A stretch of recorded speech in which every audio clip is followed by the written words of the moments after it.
আমরা যতবারই বলেছি এই তত্ত্বাবধায়ক সরকারকে যে আপনার কাজই হলো একটি গ্রহণযোগ্য নির্বাচন দেওয়া।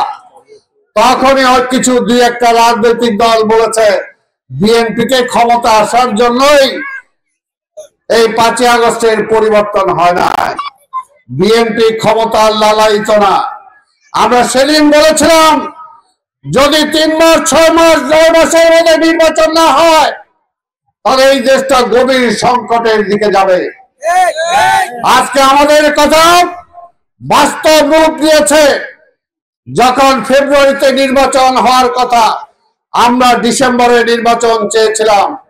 যখন এই ডক্টর ইউনূস আমাদের নেতা তারেক রহমানের কাছে গিয়েছিলেন, সেখানে আলোচনা করেছেন, সেখানে কমিটমেন্ট করেছেন যে আমাকে আর 2টা মাস বেশি সময় দেন, ফেব্রুয়ারির মধ্যে নির্বাচন করব। তারেক রহমান দেশের বৃহত্তর স্বার্থে সেটা মেনে নিয়েছিলেন, কিন্তু সময়টা তো চলে গেছে।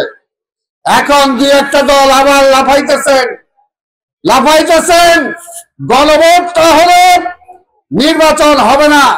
আমরা পরিষ্কার বলেছি পার্লামেন্ট আছে, পার্লামেন্ট ছাড়া বাংলাদেশের কোনো আইন কেউ পাস করতে পারে না।